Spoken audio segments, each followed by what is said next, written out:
What's up, boys? It's leg day today. I'm going to talk to you about post-show rebound, how to prevent it. Now, a lot of you guys are just normal individuals watching me who do not compete in bodybuilding. And so these tips are also going to apply to you, right? If you're just trying to stay leaner, all right? But for me, I just competed in a show a couple days ago. I gained 14 pounds in one day. I'm already back down 6 pounds from that. So I've gained 8 pounds from the show. And a lot of it was definitely water weight because I was very dehydrated going into the show. Totally dehydrated. 149.2 shrink wrapped, shredded to the gills. And then obviously you have some fettuccine alfredo, some crumbles, some cinnamon rolls, and then all of a sudden you're 163, okay? But today I'm weighing in at 158. I'm losing a few pounds every day of just pure water, like I said, because I ate so much that I got bloated. But the plan to stay lean is the same thing I've been talking about in every video recently. And I really want to encourage you guys to walk. Walk more. Because if you walk 10,000 steps a day, chances are you're going to be burning about 500 calories. Yes, it depends on the person, but because of how stride lengths and body weight kind of average out, it tends to generally be about 500 per person, okay? I get my calorie maintenance up to 3,000 calories a day. I can eat 3,000 without gaining weight by getting 18,000 steps. That's awesome for me. That is extremely sustainable long term. And you might think, well, yeah, you can eat more, and that's nice, but how do you get 18,000 steps a day? And the trick is making it practical. We're going to go from take this sample pre-workout, by the way. It's called Wolf Blood. That sounds really healthy. Overkill. It's got some freaking beta-alanine in it, so we should be tingling, clicking, and ticking. But anyway, though, you get it in by doing it without thinking. That's the key.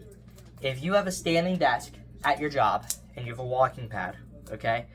This is probably a little more practical if you work from home because you don't want to be stomping around in your office. But if you're really committed to this and your boss is cool with it, bring a walking pad into your office and get a standing desk, okay? If you walk at 2 miles an hour, okay, for an 8-hour shift, assuming that you take minimal breaks, all right?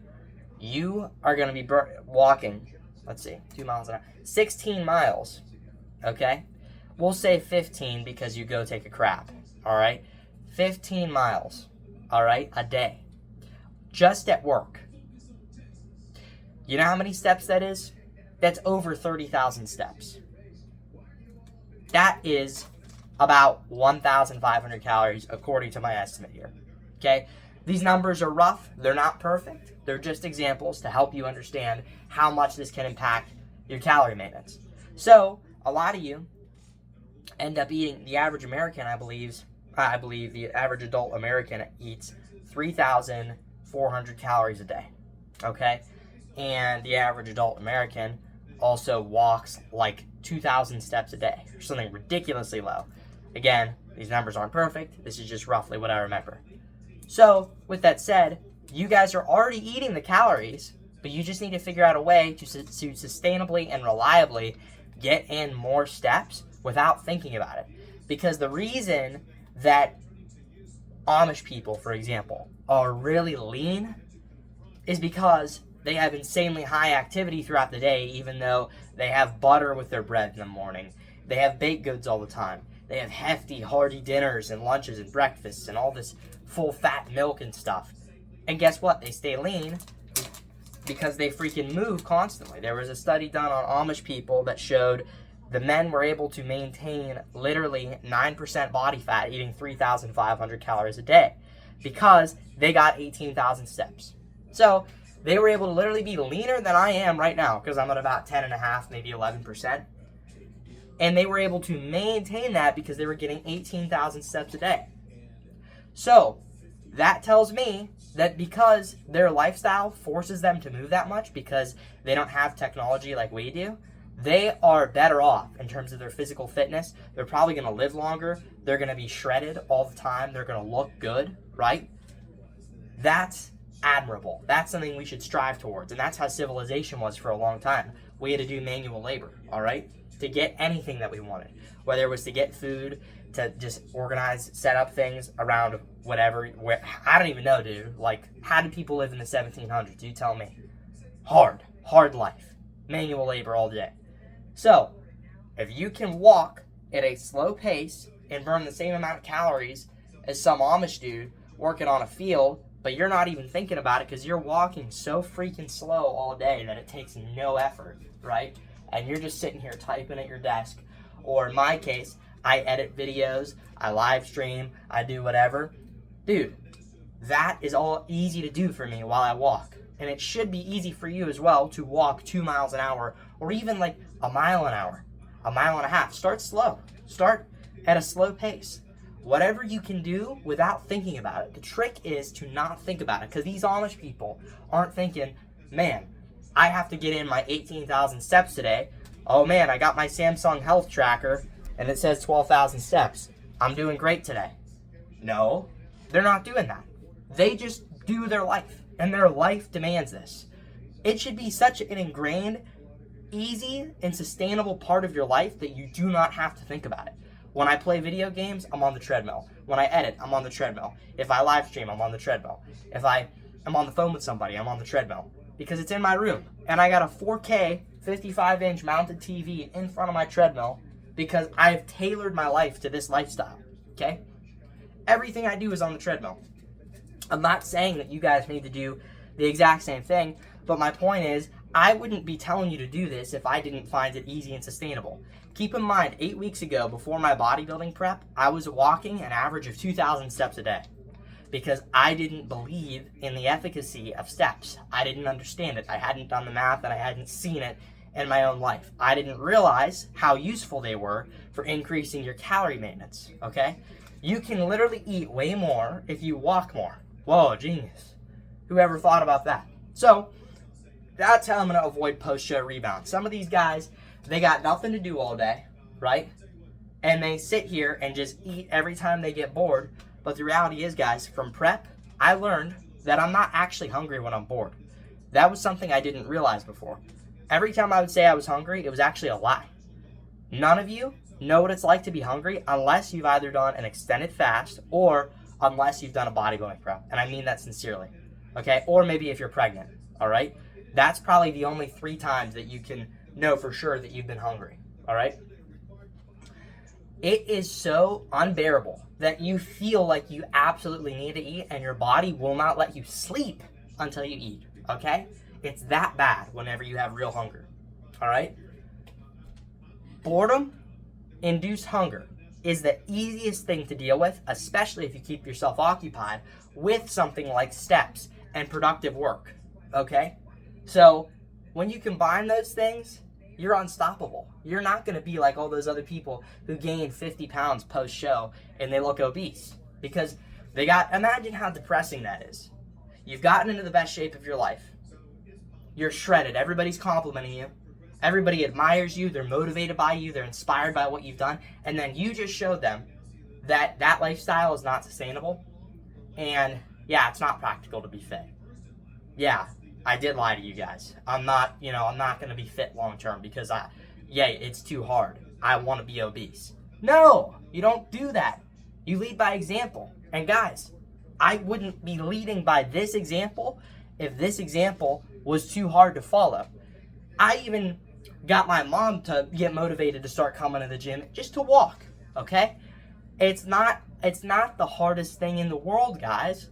If you lead by example, like how I'm trying to do, all right, and show people just how easy normal life is to be fit and healthy and productive, it's going to make it easier on everybody else because they're going to see it's possible from you firsthand. And guys, I challenge you, if you're in a family that has a history of being inactive or unhealthy, be the one that actually changes things. Be the one that makes the difference. Because if you lead by example, get shredded, get fit, get strong, be active, implement it in your daily life, and make it sustainable and easy and do it without thinking about it, and make these habits just a continual aspect of your life, combine them with other things to make them practical, other people are going to start to see that, your friends, your family. And guys, I got to tell you, one of the most satisfying things I've ever experienced is people who are close to me, family members, friends, telling me that I've inspired them by what I've done recently by competing, and that's causing a change in their life. Whenever I was near the end of my prep, and it was hard, okay? I'm thinking to myself, man, this sucks. What benefit am I going to get out of this? But I do it anyway, all right? That was the hard part. Maintaining a lean weight after the show is the easy part. And the fact that these people are telling me that they're inspired to change their lives is making it infinitely more easy. And it's now like, now that I've seen all the benefits on top of putting in the work when there was seemingly no benefit, I'm golden for the rest of my life. So anyway, let's down this freaking wolf blood. I'll see you guys in the gym. All right, boys, so I was telling my mom this a minute ago. Say hi, Mom. Hi. So, say hi again, Mom. Hi again, Mom. Okay, great. Now you guys know that she's here. But I was telling her something that if any of you guys watch Higher Up Wellness on TikTok, you guys know who I'm talking about. He said that any time that like you make a blanket statement about yourself, kind of, and I'm paraphrasing here, something to the effect of like saying, of course I messed up because of this trait that I have, or I'm a loser and of course I made this mistake because I'm a loser, or this or that.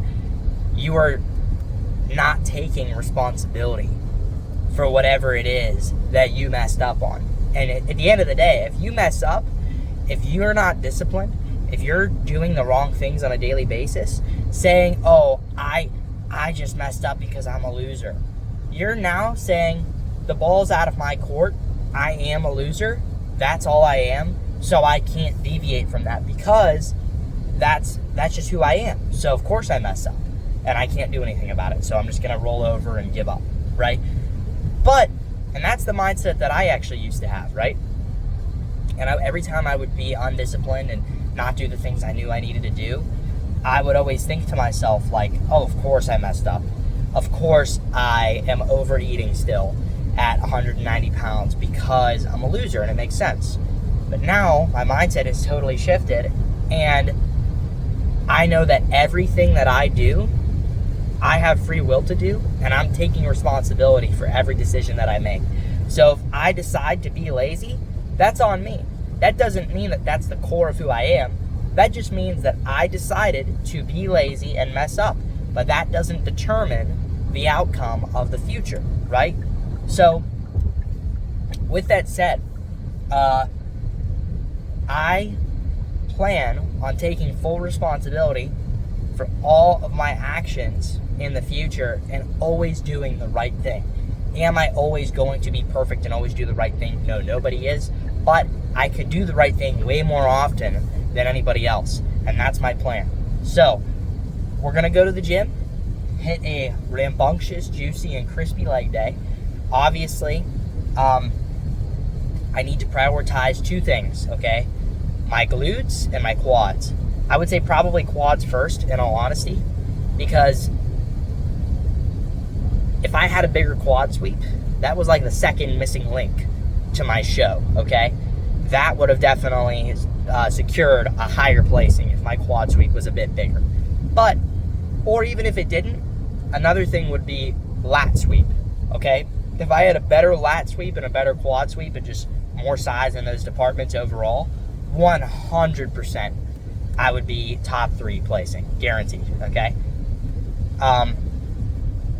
But with that said, we're going to probably like specifically target quads, maybe glutes first. I'll determine the order once I get to the gym, but we're definitely going to do some hip abductions. That's going to get some glute medius. Obviously, there's like several different parts of the glute. There's the glute max, the glute med, and then there's, I forget, I should know this. But we got to get the glutes big, man, because I haven't really prioritized them a whole lot during my training, and they are literally like the biggest muscle in the body. So if I can gain muscle there, And on top of that, you know, it's gonna make my glutes look better on stage next time I compete. That's exciting, bro. Very exciting. That's gonna increase my lean mass by a lot. It's gonna be easier to maintain a leaner body fat or a leaner body weight overall. Very exciting. And then obviously a new movement that I discovered probably a couple months ago from somebody named King Deltoids on TikTok. He made this squat pattern that's really cool. Or not even made, he like kind of repopularized the movement that existed for a long time now that was just really uncommon, where it's a hip-loaded squat, okay?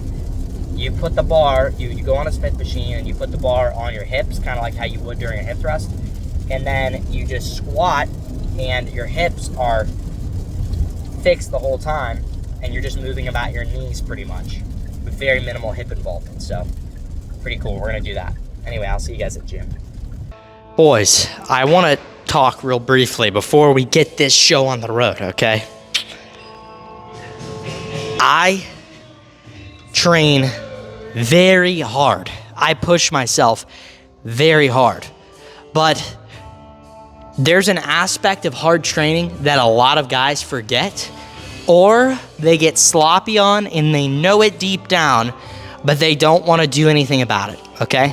And that is, even if you push a set to failure or close to it, you start to alter your form a little bit and it still feels difficult, but when you start to alter your form to get the weight up, you're not even doing the same movement anymore, right? You've maximally recruited the target muscle, or you've come close to maximally recruiting it, and then you start to shift the load elsewhere. You start to change your technique. And with that said, you need to think intently and focus on every single rep. When you're doing it, you need to get from start to finish in the same manner, with the same execution. Even in yesterday's video, or I don't even know, you guys might get a double upload today. I tried to be so intentional, but looking back at the footage, there were still some movements and some reps that I wasn't good and perfect on. Now, part of that is because I'm just getting back into hard training and establishing a new baseline, but I did so much cheating before and so much like ego lifting. And it felt hard because, of course, it's gonna feel difficult when you're using like your whole body to do a lift or using, you know, other random muscle groups. But here's the thing with this movement, the abduction. I know a lot of people who max it out very easily, okay? The reason they can is because they sit all the way forward. What happens when you sit forward?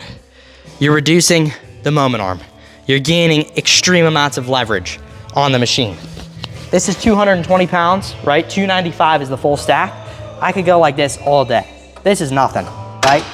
Right, and I could even do it well, right? I could even go all the way to the end. But the reality is it's way easier when you sit forward.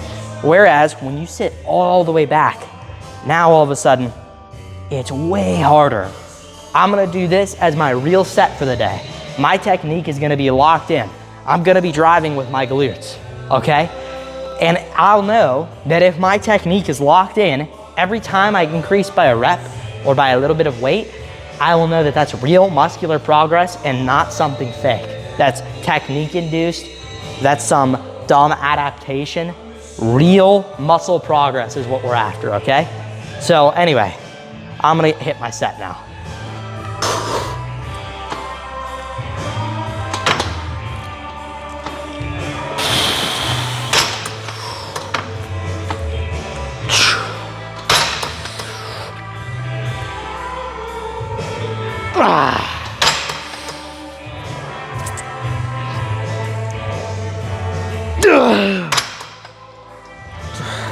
Nice.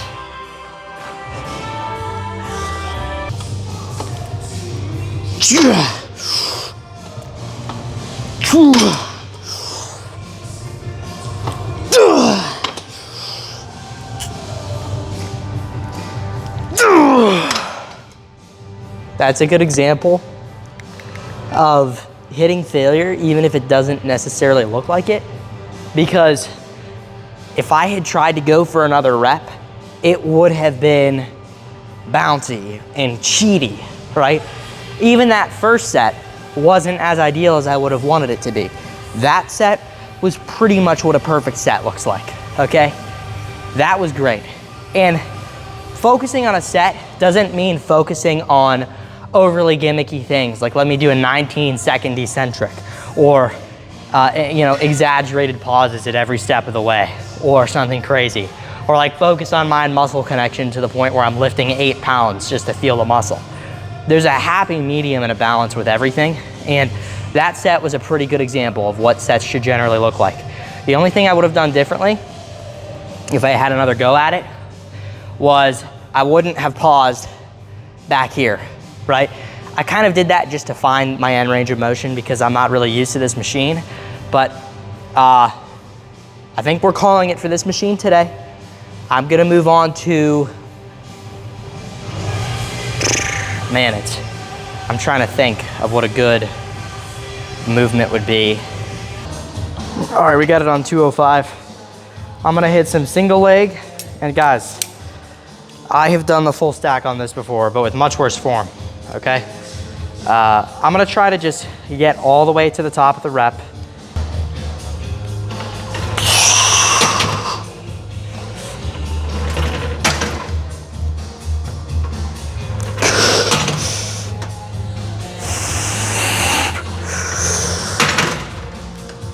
Okay. We're just gonna do 1 set per leg because this provides like insanely high activation of your quad because it's single leg, right? It's one of the most isolated things you could do for your quads, if not the most isolated thing, because think about it. In a squat, you're getting glutes, adductors, hamstring, or not hamstrings, sorry, I didn't mean to say that. You're not getting hamstrings in a squat. You're getting glutes, adductors, quads, some spinal erectors, some abs, just from, isometric. Whereas with a single leg extension, it's just pretty much quads, and obviously you're getting some other randomness, right? Just from stabilizing the movement, like, gripping those handles and whatnot. But yeah, one thing I might invest in is a mouth guard to bite into while I train, because it does increase your activation for sure. That's like a verified true thing that we know to be a fact at this point. Basically, when you bite down really hard on a mouth guard or something, or like I forget what it's called. I don't know if it's technically a mouth guard. It's like, you guys know what I'm saying, something to clench your jaw on. It increases like the amount of action potentials that can be sent from your motor cortex to through your spinal cord down to whatever muscle you're using. It's just kind of like a way to make your spinal cord a more efficient conduit for these signals that you're sending to your muscles to activate them. And plus it's kind of cool. Like a lot of the biggest, strongest guys use mouth guards. So Brian Shaw, I think trained by JP, uses a mouth guard. I could be wrong though. So anyway, I might invest in that. Who knows though? Let's switch to the right leg. I should have done that a while ago.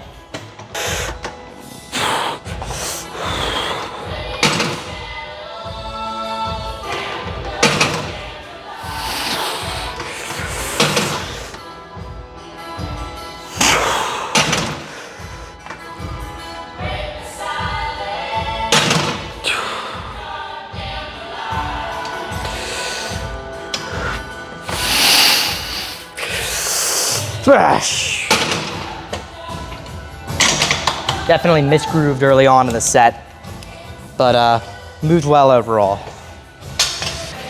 The day that I could full stack this machine with perfect form, single leg, is the day that I have bigger hamstrings than everybody else on the planet.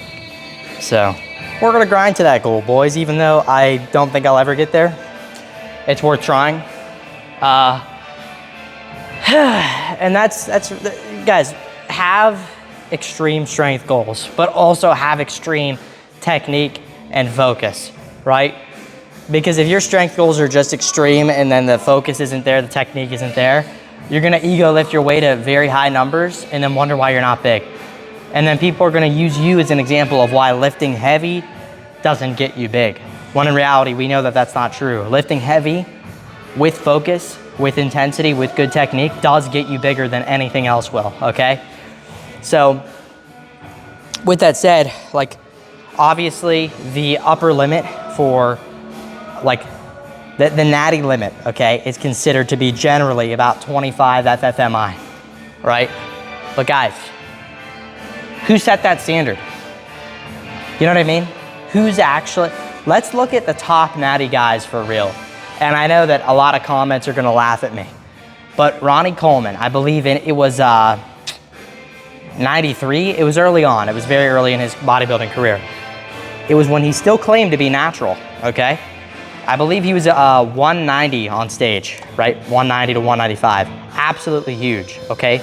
Shredded. His FFMI was about 28, all right? And then, when he says he hopped on, he gained like another 90 pounds of muscle. I believe that at that point, when he claims to have been natural, he was.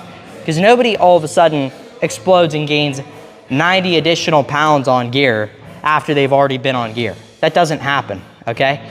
So with that said, he's a genetic freak, an absolute phenom, unmatched, right?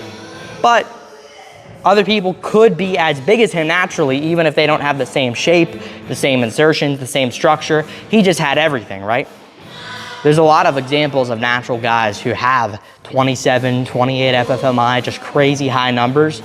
And guys, whether or not you ever get there, you should train as if you're on your way to that, okay? Whether or not your FFMI is 20 or 17 or 28, your training, your diet, everything should be dialed in the same way, whether you think you have all the potential in the world or whether you have none. So anyway, with that said, I gotta freaking get to my set here. I'm gonna start my warm up. This is gonna be a longer video. 175, let's see how it feels.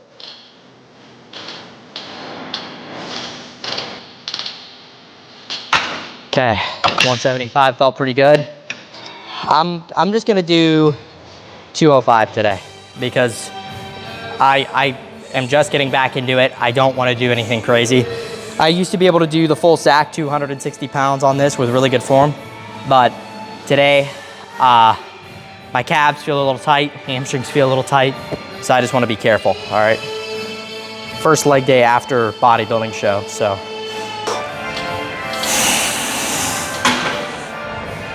Okay, maybe I could go heavier. 220. 220 used to genuinely be like a legit warm up for me, so this should feel good. I should be able to have good form with this. Just so you know, I use the belt to prevent myself from cheating. A lot of times the tendency is to lift your butt up, right? And I can't do it right now because the belt's tight, but you arch the low back, you push the hips forward, and you leverage yourself over the weight more, like I was talking about earlier with the hip abduction, okay? Don't leverage yourself over the weight. You should be trying to disadvantage yourself, all right? Because if you're full stacking and you're doing sets of 30 because you're over leveraging on the weight, not only are those sets ineffective because you're doing such an insanely high rep range, but the progression potential is like gone because you've cheated so much that now the weight feels extremely light and you're doing insanely high reps and you can't do more weight, even cheating, right? So you should be trying to get more out of less weight. I'm not saying you should always be like trying to mind muscle connection, just like 3-pound dumbbells on everything. But again, there's a balance. It's about balance. So I'm telling you, everybody cheats more than they think they do. When you're actually weak though and skinny, it's really hard to face just how weak you are, right? But it's a beautiful thing when you realize it and then overcome it and push through it and get extremely strong, right? Like now, with excellent technique, I'm lifting weights that I never thought I would lift, right? But if I had excellent technique from the beginning, it may have discouraged me because I would have been lifting, 40 pounds on the hamstring curl with good technique, right? Like some absurdly low number. But that shouldn't stop you from still using that technique and progressing, because you will progress better if you have good technique. I'm not talking about over-exaggerated stuff. I'm reiterating that again. Not like anything like Dr. Mike or anything like that. I'm talking about like, you know, just explosive, pause, controlled, no momentum, whatever. That's good form. Let's go.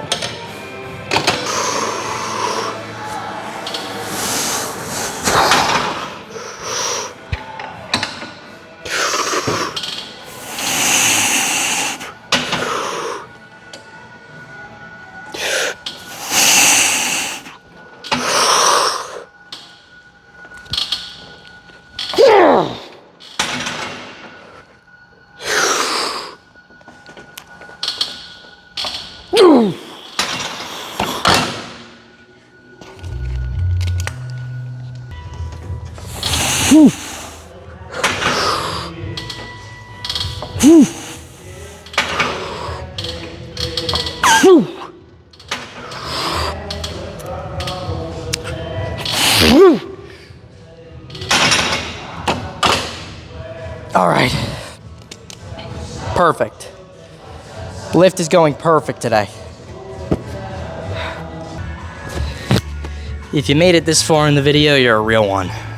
This is like one of my OG vlogs that I would do, that I just talk for a while. But dude, this is some valuable stuff, so don't take it for granted. But I'm gonna warm up on calf raises. I'm gonna do a real set, but I'll tell you guys a quick little anecdotal thing that I noticed. Obviously, from a non-anecdotal side, studies have been done showing that the lengthened position of a calf raise, where you're the most stretched out, is the most hypertrophic part of it by far, and that even the group in this one study I'm referencing in particular, who did contracted position only, so very shortened stuff, you know, tiptoe type action, their calves actually ended up getting smaller near the end of the study. Full ROM grew less than the partial ROM in the bottom half stretch portion of the range of motion. So with that said, obviously the stretch does something in calf raises, and you want to stick in that part probably more than other parts. But also, I notice that people who I know personally with hypermobile knees tend to have big calves. I'm not saying that this is always how it is. Again, this is anecdotal. But people who have hypermobile knees, so instead of straightening out like normal, they can go a little bit further, right? They tend to have huge calves because people don't realize this. The calves don't just flex the ankle, they also flex the knee, okay? They pull in this initial range of motion right here, okay?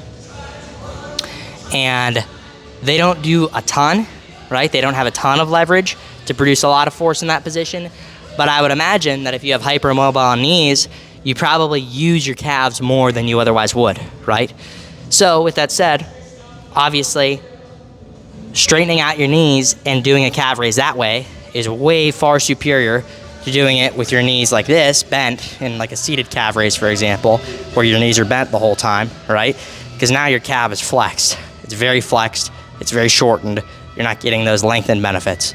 So I guess my point is, try to build up gradually your ligament integrity, your knee strength in a very extended position, and get to the point where you can have your knees locked safely over the course of a lot of time, developing strength in that area while doing calf raises. If you can do that, you're getting an extreme stretch, okay? And for me personally, I noticed immense calf growth from last year to now, okay? I did not have any calf veins at this weight last year. Right now, I have a crap load of calf veins. I also have a crap load of quad veins, and I got bigger overall, but my calves notably grew. So make sure you're building lots of mobility and flexibility in your calves and in your knees. That's gonna really help your calf growth long term. So anyway, let's go.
Come on, Max.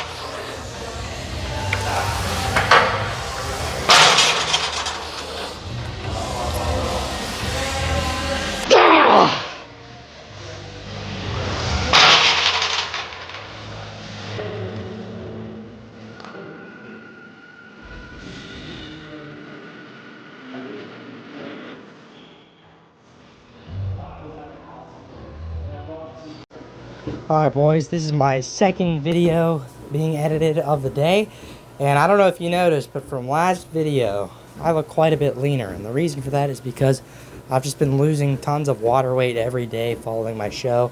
You guys see I got a little bit of quad feathering, some crazy quad veins, and this is probably the first leg pump I've had that just makes my legs look cooler and not worse. Like, yes, of course, if I showed up on stage with a leg pump like this, it would make my legs look worse. But I feel like in gym lighting today, in particular, it just makes them look extra freaky and kind of like Nick Walker or something crazy. Obviously, I'm not that big, but you get my point. They just look a lot freakier in a really cool way with all the fullness and vascularity and whatnot. And it's pretty cool that I still have like quad feathering and stuff in a, I don't know, like an iota, a slight bit of hamstring definition. But I feel like one thing I'll say, just to keep touching on my show, because I really had a lot of learning experience from it, I feel like my posing just radically improved from competing itself, which is weird. Like, obviously I practiced the poses in advance and I knew like how to pose, but like just actually like doing them on stage, it gave me a whole new level of confidence to my posing. That doesn't mean I'm perfect at it, and I still have a lot of room for improvement, but it's definitely cool to like just feel a lot more comfortable in my own skin and kind of know exactly what I need to be doing when I'm posing and not really have any uncertainty. But today was an excellent leg day. I got a ton of strength back already, which is really nice. I'm going on like 25,000 steps today. And I accidentally had triple my fat intake. I shouldn't really say on accident, but it was more so I ate what I enjoyed for breakfast, and now I'm paying the piper. So obviously to make sure that I maintain my weight and don't gain any weight, I'm getting additional steps. But on top of that, I'm trying to get additional steps so I could have some Reese's Puffs before bed for a little extra carb intake. Boys, I believe what they call this is breaking the fourth wall. I think that's what it's called. Whenever somebody like almost like jumps out of the camera towards you, like they're like acting in a show or a movie, and then all of a sudden they look at the audience and they say something directly to the audience as if they've become conscious all of a sudden and are aware that they're being watched on a film, which is always a cool feeling. And that's what you guys are experiencing right now. I am talking to you. That's right, you right here, okay? And with that said, just a little continuation of my monologue about Reese's Puffs. Yeah, I am getting extra steps so that way I can increase my carb intake, because I severely undershot my carb intake today on accident. I only got about 250 grams, and my goal is to get close to 500 grams a day. So with that said, I am walking a lot of additional steps so that way I can eat a lot of additional carbs, and I'm probably going to have a calorie maintenance today of like 3,000, hopefully 3,700 by the end of the day. That would be insane. And I would get to have a nice sized bowl, or maybe even 2 bowls of Reese's Puffs. And a lot of you might think that that sounds dumb, but that's what I want to do, and that's part of what makes these things more sustainable. Obviously, it's not the absolute greatest thing in the world, and a lot of people are going to crap on me in the comments probably for liking Reese's Puffs, but at the end of the day, bro, I don't really care. I know that being at a low body fat and physically active and having a lot of muscle is like 95% of being healthy. And plus, I am natural. I am not on steroids, and that means that I'm already a lot healthier than a lot of guys who would be slamming down bowls of Reese's Puffs at the end of the night, especially me getting close to 30,000 steps today. So anyway, I hope you guys enjoyed this video, and take care. I will see you guys tomorrow. Have a good one.